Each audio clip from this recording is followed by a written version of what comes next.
Gia stood quietly at the back of the Grand Hall as alien officials moved around her. Commander Tyrant, her captor, was busy impressing his superiors. His scaled skin gleamed under the bright lights. No one noticed Gia. No one ever did. That was the point. 3 years had passed since the massive hegemony ships appeared in Earth's orbit. They called it diplomatic relations, but everyone knew it was conquest. Gia had been studying alien languages at university when they came. The hegemony needed humans who could understand their complex language, and Jia's talent caught their attention. "Girl, come here," Tyrant called without looking at her. Jia quickly moved to his side, eyes down as she had learned. The punishment for looking directly at him still burned in her memory. "Tell Ambassador Krell about the human celebration rituals," Tyrant ordered. Jia described Earth holidays in the formal hegemony language she had mastered. The ambassador nodded, his 6 eyes blinking in sequence. "Fascinating. The commander's pet speaks well," Krell said as if Jia couldn't understand. Later, Jia followed Tyrant to his private quarters on the space station. This massive structure orbited Earth, a constant reminder of who was in control now. Her small sleeping space was little more than a closet next to his chambers. She had a thin mat, a small light, and 1 change of clothes. "You performed acceptably today," Tyrant said, which was as close to praise as he ever gave. "Tomorrow we host the mining delegation. Prepare accordingly." After he dismissed her, Jia sat alone in her tiny space. She pulled out her secret treasure, a small notebook made from scraps of paper she had collected. In it, she recorded everything she learned about the hegemony, their technology, their weaknesses, their plans. The hegemony thought humans were simple creatures. They didn't bother hiding information from her. Jia understood more than they realized. She knew their ships required a special fuel that was becoming scarce. She knew their communication system had flaws. She documented it all in codes she created. Morning came too quickly. Jia prepared Tyrant's morning meal exactly as he demanded. One mistake had once cost her 3 days without food. "We depart for the lower levels in 1 hour," Tyrant announced as he ate. "The human workers there require inspection." The lower levels of the station housed human laborers who maintained the basic systems. The hegemony considered such work beneath them. Jia had never been to these areas before. As they descended in the transport tube, Jia noticed how the polished walls gave way to utilitarian metal corridors. Human workers stopped and bowed as Tyrant passed by. Their eyes showed fear mixed with hatred. "This section has shown improved efficiency," said the supervisor leading their tour. "We've implemented the new work schedule as ordered." While Tyrant discussed production quotas, Jia noticed a worker fixing a panel nearby. Unlike the others, he glanced at her with curiosity rather than fear. He had a calm face and strong hands that worked quickly with the tools. When Tyrant turned away, the worker made a subtle gesture toward Jia, and then to himself. He mouthed something that looked like "hang on." Before she could respond, Tyrant called for her. "The translator will examine your communication logs," Tyrant told the supervisor. "She will determine if your reports are accurate." Jia spent the next hour reviewing work logs. The workers here were pushed to exhaustion, their rations cut when they failed to meet impossible goals. As she worked, she felt someone watching her. The same worker from earlier was now fixing something across the room. When she finished and reported to Tyrant, he seemed pleased. "The commander says productivity can increase by 20%, the supervisor announced to the workers. The despair on their faces was clear. As they prepared to leave, Jia dropped her datapad. When she bent to retrieve it, a small note had appeared beside it. She quickly palmed it before standing. Back in her tiny room that night, Jia carefully unfolded the note. It read simply, "Not alone. Resistance lives. Look for Dai in maintenance." For the first time in 3 years, Jia felt something dangerous grow inside her. Hope. 3 days passed before Jia saw the maintenance worker again. Tyrant had been especially demanding, requiring her to translate messages late into the night. She was exhausted, barely able to keep her eyes open, as she followed him through the station's diplomatic sector. "Wait here," Tyrant ordered, entering a meeting chamber. "Do not move." Gia stood quietly in the hallway, her back against the wall. The station hummed around her, its artificial gravity and air systems constantly working. She had almost dozed off when she heard a panel opening nearby. A man emerged from a maintenance tunnel. It was him, the worker who had passed her the note. He glanced both ways down the corridor before approaching. "You're Ja," he said quietly. "I'm Da. How do you know my name?" she whispered, afraid to be seen talking to him. "The Resistance keeps track of all captured humans." He was installing something on the wall that looked like normal maintenance work, especially those close to hegemony commanders. Gia felt both hope and fear. There's really a resistance, small but growing. Dad worked quickly with his tools. "Can you meet tonight? Maintenance level, Section 4, air recycling station." Before she could answer, a door opened down the hall. Dad immediately returned to his work panel, becoming just another invisible worker. That night, Ja lay awake in her tiny room, considering the risk. If caught, she would be executed, or worse. The hegemony had public punishments for humans who rebelled, but staying as Tarak's slave meant a slow death of spirit. When the station's lights dimmed for night cycle, she waited until Tarak's breathing became the deep rumble of sleep. She slipped out through the servants' passage, heart pounding. The station was different at night. Fewer guards patrolled, and service robots handled most monitoring. Ja had memorized the guard rotations from years of observation. She moved carefully through the corridors, using her access card to enter maintenance areas. Section 4 was deep in the station's core. The air recycling systems created a constant white noise that would hide their conversation. Dad was waiting. "You came," he said, relief in his voice. "It's dangerous for both of us," Gia replied. "Everything is dangerous now." He led her to a small area behind large air filters. This is one of the few spots without monitoring. For the first time in years, Gia felt she could speak freely. "What is this resistance? How many are you?" "Hundreds across different hegemony stations and outposts," Dad explained. "Mostly maintenance workers, service staff, people the aliens think are too simple to be threats." Gia realized the brilliance of it. The hegemony considered maintenance beneath them, giving humans access to critical systems. "I've been collecting information," she said, revealing her small notebook. "Their weaknesses, schedules, technology details." Day's eyes widened as he flipped through her notes. "This is incredible. You've documented things our tech people have been trying to understand for months." They talked for hours. Dad had been part of Earth's space engineering corps before the invasion. Now he used those skills to gather information and occasionally sabotage non-critical systems. "Small failures," he explained. "Nothing they would execute anyone over, but enough to cost them resources and time." As the night cycle neared its end, John knew she had to return before Tarak woke. "How can we communicate?" she asked. Day handed her a small device that looked like a standard cleaning tool. "It's actually a modified communicator. Press this section 3 times to send an alert. I'll find a way to meet you." Their meetings became regular but careful. Sometimes weeks passed between contacts.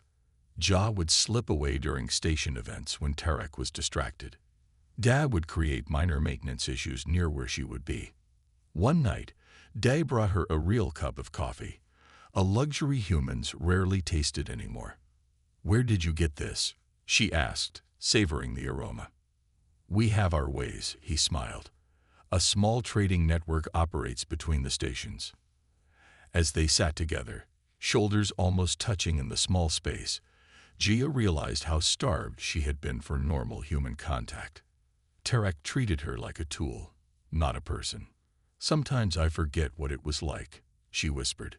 Before them, Day's hand found hers in the dim light. "We'll remember together. And someday, we'll do more than remember." For the first time since her capture, Gia began to believe in a future beyond servitude.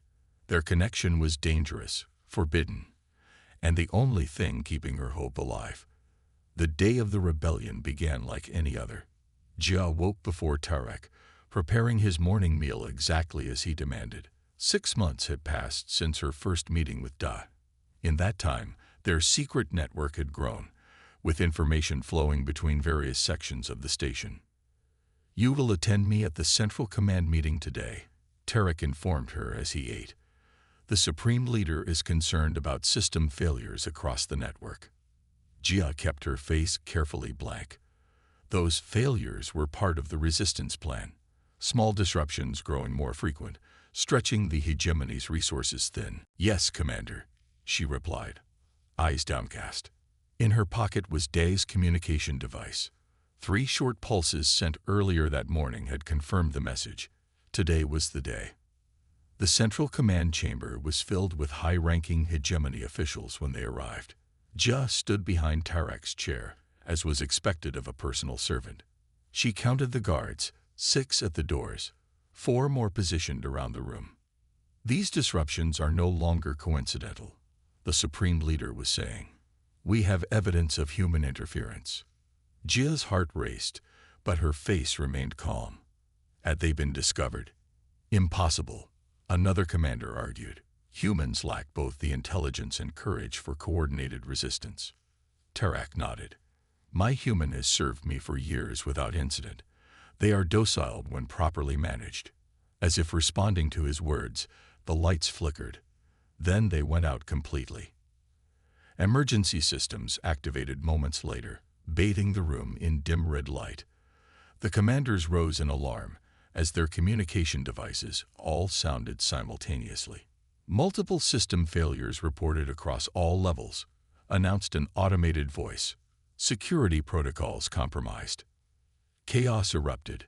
Guards rushed to protect their commanders as alarms blared throughout the station. Tyrant grabbed Jia's arm, pulling her close. "What is happening?" he demanded, as if she would know. Before she could answer, the ventilation system made a strange hissing sound. A sweet-smelling mist began filling the room. Jia recognized it immediately. The sleep gas the hegemony used during human capture operations.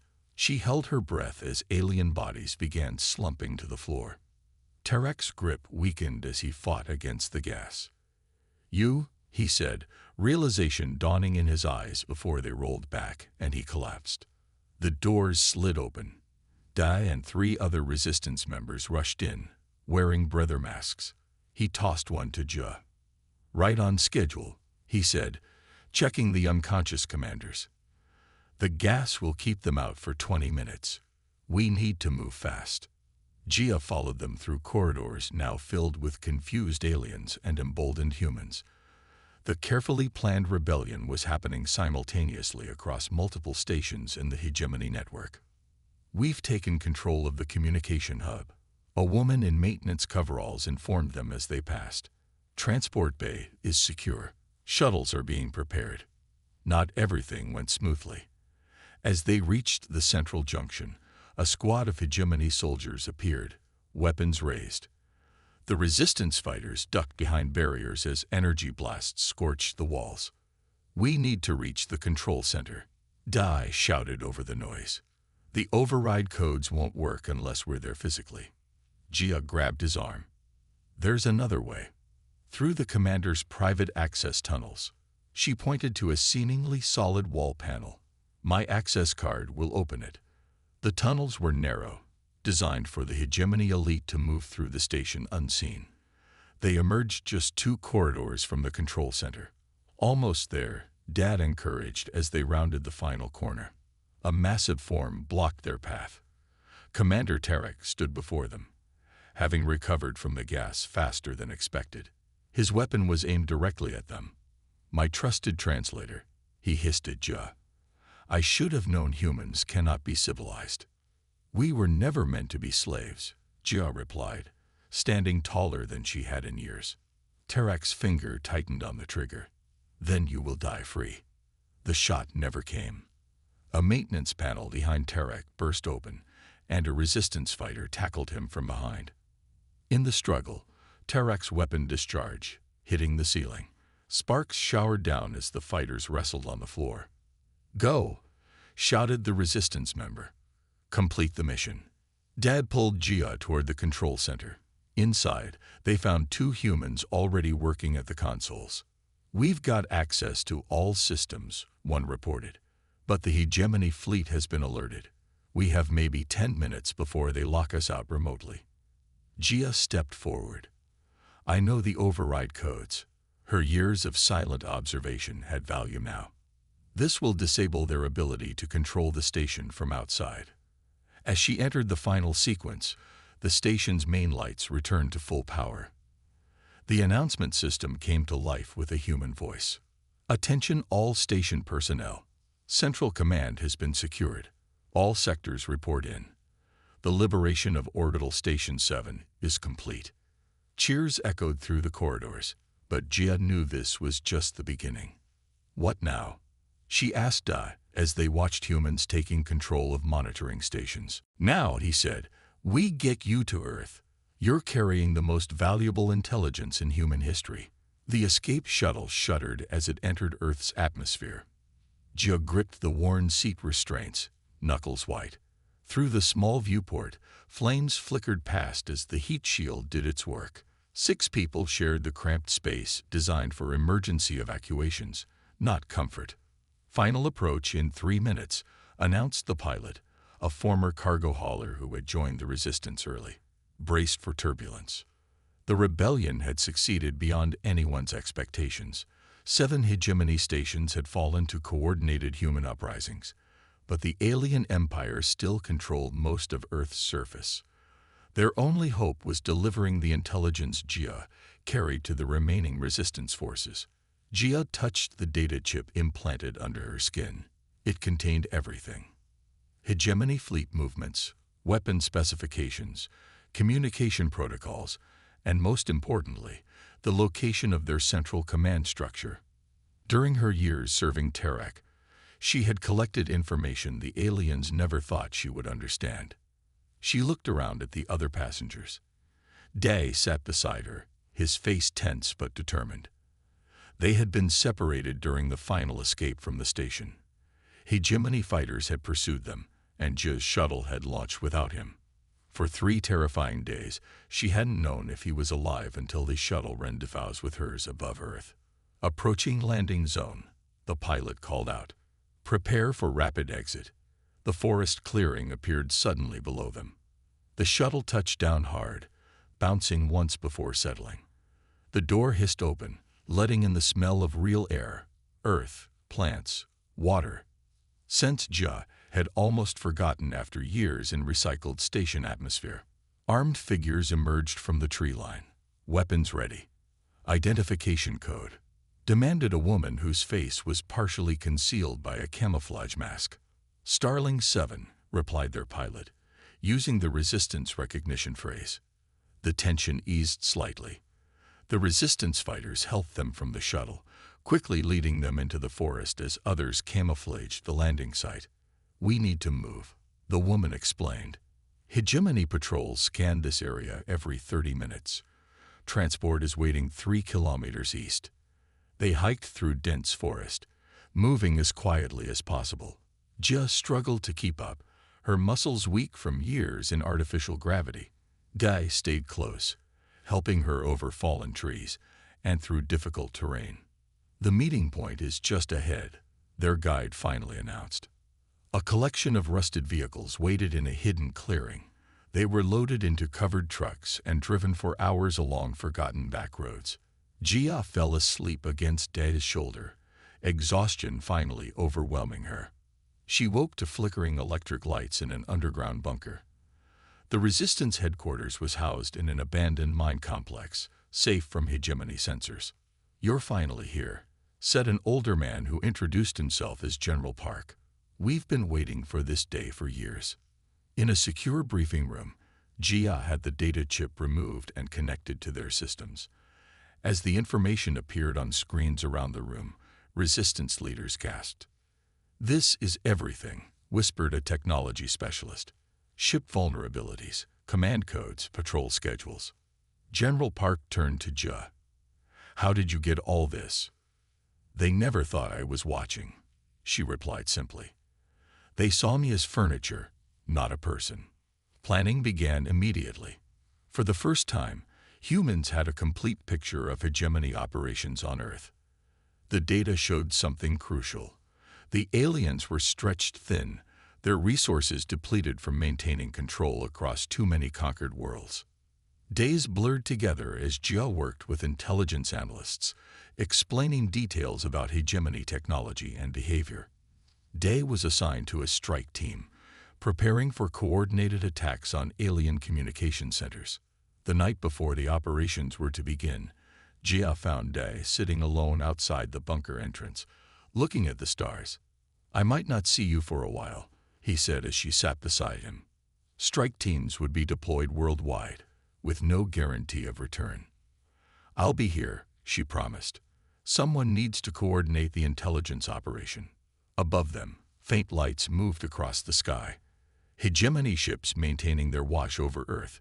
Soon, they would face an enemy they never truly respected. "Do you ever think about after?" Day asked quietly. "If we succeed?" Jia had spent so long focused on survival and resistance that after seemed impossible to imagine. Yet sitting there, feeling Earth's cool night air on her face, she allowed herself to picture it. "Yes," she finally answered. "I think about simple things. A home. Waking up without fear. Maybe a garden." "Together?" he asked, his hand finding hers in the darkness. "Together," she confirmed. Dawn approached, bringing with it the day humanity would fight back. But for this moment, under the stars of their home planet, two people who had found each other in the darkest circumstances allowed themselves to hope for light. The morning sunlight filtered through the curtains of their small house on the outskirts of New Busan. Jia woke slowly, savoring the luxury of natural light and the soft bed beneath her. Even after 18 months on Earth, these simple pleasures never grew old. She slipped out of bed, careful not to wake Dai, and moved to the kitchen. Through the window, she could see their vegetable garden beginning to thrive in the spring weather. Actual food growing from actual soil. A miracle after years of processed station rations. The war had ended 9 months ago, not with the total destruction of the hegemony as many had hoped, but with something perhaps more remarkable: a peace treaty. The intelligence Jia provided had allowed Earth forces to strike critical hegemony control centers simultaneously worldwide. What followed was not a quick victory, but a grueling 6-month campaign that forced the aliens to recognize humans as equals rather than subjects. Jia poured water into a kettle, setting it to boil on the stove. She still marveled at using real fire for cooking rather than station heat units. As she prepared tea, Day appeared in the doorway, his hair rumpled from sleep. "You're up early," he said, wrapping his arms around her from behind. "Couldn't sleep. I have that meeting at the Integration Center today." The Integration Center was where former hegemony officials now worked alongside human representatives. After the peace treaty, some aliens had chosen to remain on Earth rather than return to their homeworlds. Learning to live together was an ongoing process. "Are you ready to see him?" Day asked quietly. Jia knew who he meant. Commander Tyrant had survived the rebellion, and now served as a liaison between species. Today would be their first meeting since the station. "I think so," she replied. "It needs to happen eventually." After breakfast, they walked to the train station. New transportation networks had been one of the first reconstruction projects, combining human engineering with hegemony technology. The journey to the city center took only 15 minutes in the sleek, silent train. The Integration Center stood in what had once been a hegemony command base. Its architecture was a deliberate blend of both species styles, neither fully alien nor human, but something new. "I'll meet you after," Day said, kissing her goodbye at the entrance. He worked at the nearby technology exchange, teaching humans to use adapted alien systems. Inside, Jia was led to a conference room where 3 hegemony representatives waited. Tyrant sat among them, his scaled skin duller than she remembered, his posture less commanding. "Translator Jia," he said, using her old title. "You look, well." It's just Jia now, she corrected him. Or council representative Li, if we're being formal. The meeting proceeded with careful diplomacy. They discussed agricultural technology transfers that would help heal Earth's damaged ecosystems. Jia kept her emotions controlled, focusing on the future rather than the past. As the meeting ended, Tyrant lingered while the others filed out. "May I speak with you privately?" he requested. Jia hesitated, then nodded. The door closed, leaving them alone. "I never expected to survive the rebellion," Tyrant said, his multi-toned voice softer than she remembered. "Much less to sit across from you as equals." "We were always equals," Jia replied. "You just didn't see it."